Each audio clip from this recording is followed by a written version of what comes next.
오늘 주신 하나님의 말씀은 어제에 이어서 사도행전 16장 11절부터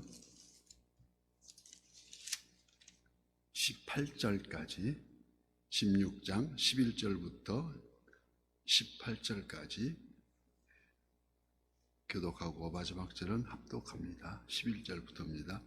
우리가 드로아에서 배를 떠나 사모드라게로 직행하여 이튿날 네아폴리로 가고 거기서 빌립보에 이르니 이는 마게도냐 사람의 첫 성이요 또 로마의 식민지라. 이 성에서 수일을 유하다가 안식일에 우리가 기도할 곳이 있을까 하여 문 밖 강가에 나가 거기에 앉아서 모인 여자들에게 말하는데 두아데라시에 있는 자색옷감 장사로서 하나님을 섬기는 루디아라는 한 여자가 말을 듣고 있을 때 주께서 마음을 열어 바울의 말을 따르게 하신지라. 그와 그 집이 다 세례를 받고 우리에게 청하여 이르되 만일 나를 주 믿는 자로 알거든 내 집에 들어와 유하라 하고 강권하여 머물게 하니라. 우리가 기도하는 곳에 가다가 점치는 귀신 들린 여종 하나를 만나니 점으로 그 주인에게 큰 이익을 주는 자라. 그가 바울과 우리를 따라와 소리질러 이르되 이 사람들은 지극히 높은 하나님의 종으로서 구원의 길을 너희에게 전하는 자라 하며 이같이 여러 날을 한지라. 바울이 심히 괴로워하여 돌이켜 그 귀신에게 이르되 예수 그리스도의 이름으로 내가 네게 명하노니 그에게서 나오라 하니 귀신이 즉시 나오니라. 아멘. 오늘 또 실시간 유튜브를 통해서 선한 이웃의 기도의 향연 속에 오늘 새벽을 깨우는 성도님들 모두 여호와 샬롬 지키시는 하나님의 풍성한 은혜를 축복합니다. 오늘 본문은 성령 즉 예수의 영이 사도 바울의 선교 방향을 아주 180도 바꾸어 놓은 계시의 환상, 그 환상이 바로 마게도냐로 건너와서 우리를 도우라는 계시의 영에 따라 바울은 그 환상의 방향으로 지체 없이 배를 타고 유럽의 첫 관문인 마게도냐로 건너갑니다. 12절 말씀, 거기에서 빌립보에 이르니 이는 마게도냐 지방의 첫 성이요 또 로마의 식민지라. 이 성에서 수일을 유하다가 바울은 성령의 인도하심을 따라 아시아에서 복음이 불모지인 유럽으로 건너와 지금 빌립보에 도착한 것입니다. 예수님이 십자가에 달리시고 부활 승천하신 후에 약속하신 대로 성령 강림하심으로 예루살렘의 초대교회가 세워지고 약 20년 만에 드디어 바울과 바나바의 선교 여행을 통해서 복음의 방향이 유럽으로 향하고 있었습니다. 드로아에서 배를 타고 사모드라게로 직행하여 이튿날 네아폴리에 도착하니 평소 이 길은 평상시 닷새가 걸리는 거리인데 불과 하루 만에 지금 도착한 것입니다. 이처럼 성령님께 순종하면 순풍에 돛단 인생되어서 물결 따라 바람 따라 우리 인생길도 다 헤쳐갈 수 있다는 것입니다. 본래 빌립보라는 그 이름은 로마 시대보다 300년이나 앞선 BC 356년 알렉산더 대왕의 아버지인 필립 2세가 그의 이름을 따서 빌립보라 이름하여 이는 로마 3두 정치로 세계 이목이 집중된 총본산지였으며 바울과 실라가 복음을 들고 그곳에 도착할 당시 아무도 알아주는 사람도 없이 그저 초라한 두 선교사람 반기는 사람도 없이 알아보는 자도 없이 돛담배 한 척에 의지해서 그 배에 내려 조용히 빌립보에 발을 옮기고 있습니다.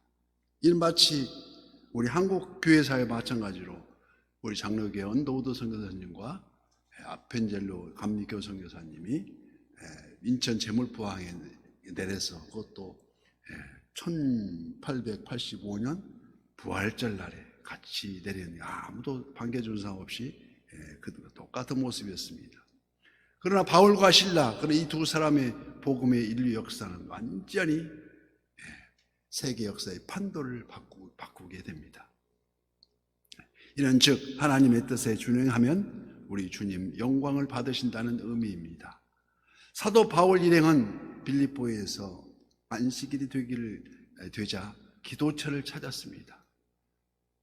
이처럼 사도 바울의 선교가 열매를 맺고 세계 복음화의 초석이 바로 이 초석은 바로 기도였다는 것입니다. 어디를 가든지 매를 맞고 감옥에 갇히든지 바로 찬송을 부르며 기도를 잃지 않았던 것입니다. 그래서 찬송은 곡조를 붙인 기도라고도 합니다. 우리 한국교회의 세계 역사상 그 유래를 찾기 힘든 만큼 빠른 성장을 가져온 그 원동력이 바로 기도였습니다. 그래서 이 새벽 기도에 우리가 선한 요새 초석이 되기 위해서 매일매일 와서 우리 부흥을 기도하는 것과 똑같은 이치입니다. 1907년 성령 대부흥운동, 그때 바로 전 세계 이목이 추종되고 동양의 예루살렘이 바로 평양이 아니겠느냐고 다 이구동성으로 칭찬했던 그때가 있었습니다. 이를 일으키신 장대현 교회 길선주 목사님의 새벽 기도의 인도, 점점 더 그 열화가 더 식지 않도록 지금 우리가 지금 비록 소수이지만은 우리가 선한 교회의 부흥의 초석이 됨을 우리는 그 긍지를 가지고 시온의 영광을 이룰 줄 믿습니다. 본래 유대인이 거주하는 어느 지명이건 유대인 10명만 되면은 회당을 세웠던 게 그들의 전통입니다. 그러나 빌립보에는 회당이 없어서 사도 바울이 기도하려 강가에 나갔는데 그곳에 여자들이 모여 있었습니다. 본문 14절, 두아디라 시에 있는 자색옥감 장사로서 하나님을 섬기는 루디아라 하는 한 여자가 말을 듣고 있을 때 주께서 그의 마음을 열어 바울의 말을 따르게 하신지라. 그 강가에 모인 여자들이 다 복음을 들었는데 그 중에 루디아가 은혜를 받았다는 것입니다. 루디아는 자색 옥감 염색산업의 중심지였던 두아디라 성에서 원단을 파는 여인이었었는데 하나님을 섬기는 사람으로 표현하고 있습니다. 여기 하나님을 섬긴다는 그 말의 뜻은 하나님의 뜻에 따라 움직이고 하나님의 뜻에 따라 생활한다는 것을 말합니다. 루디아는 십자가 복음을 듣기 전에 하나님을 공경했습니다. 이것은 당시 율법적 기준에서 하나님을 공경함을 뜻합니다. 그러나 예수님이 인간의 몸을 입으시고 세상에 오신 그 이후에부터 나는 길이요 진리요 생명이니 오직 갈보리 십자가 구속의 은혜로 구원의 길을 찾는, 그래서 하나님은 진심으로 하나님을 공경하는 루디아에게 바울을 보내셔서 특히 참 복음을 듣게 하심으로 마음의 문을 열었다는 것입니다. 인간 스스로 열 수 없는 문이 네 가지가 있는데 그건 바로 천국의 문이요, 둘째가 기도의 문이요, 셋째가 축복의 문, 마지막 문이 마음의 문이라. 제일 열기 힘든 것이 마음의 문이라.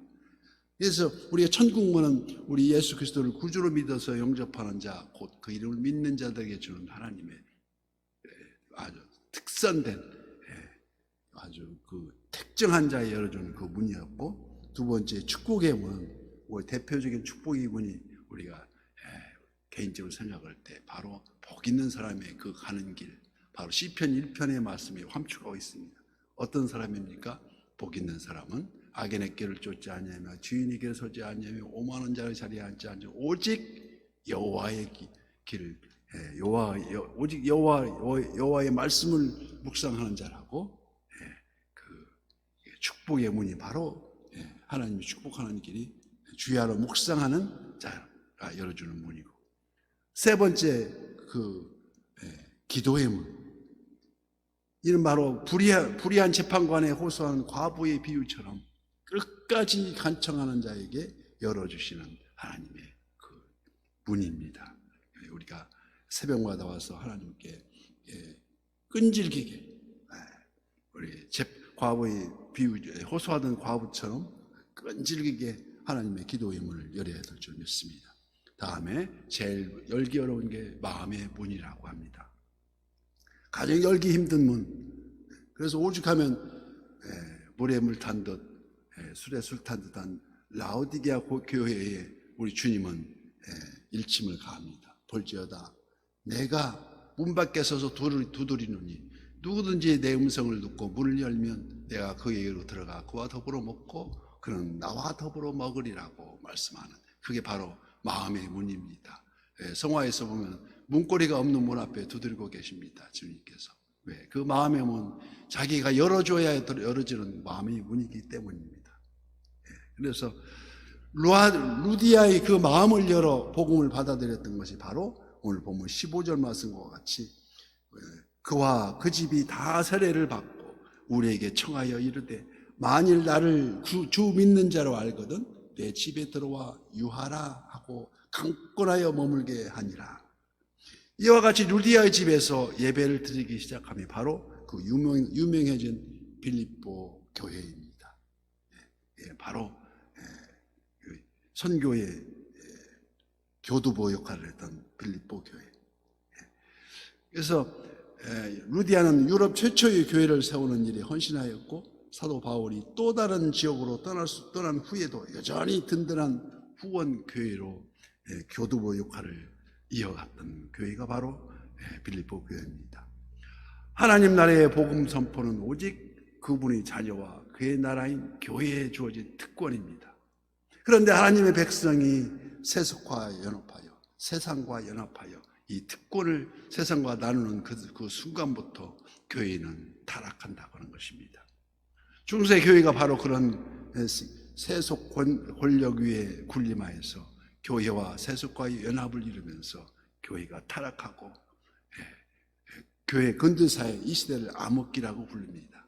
그래서 이로써 1715년 마르틴 루터가 이래서는 안 되겠다고 일어선 것이 바로 종교개혁입니다.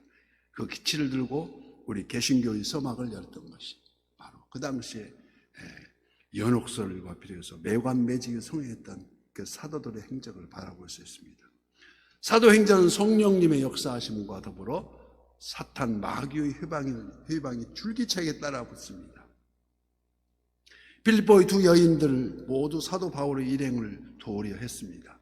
그런데 한 여인은 우리 주님을 도우심이 바로 마음의 문을 열어서 적극적으로 도왔던 루디아가 있었고 또 한 여인은 점치는 귀신 들린 여종이었습니다. 아무쪼록 오늘도 우리도 새벽을 깨우면서 우리 세속에 당당히 맞서는 하나님을 기쁘시게 하는, 그래서 그런즉 너희는 하나님께 복종할지어다 마귀를 대적하라 그리하면 너희를 피하리라고 말씀하십니다. 그래서 하나님께 복종할 이유가 왜 그렇습니까? 마귀를 대적할 수 있기 때문에 더욱더 그렇다는 것입니다. 마귀를 대적하려면 먼저 하나님 말씀에 복종하는 것. 하나님 오늘도 그 말씀으로 대적하면 너희를 피하리라고 우리 주님 말씀하십니다. 누구의 이름으로 합니까? 예수님 이름으로. 그래서 오늘 또 그 마음의 문을 열어서 귀히 쓰임받는 저와 우리 선한 이웃의 모든 이웃이 다 될 수 있도록 예수님 이름으로 축복합니다.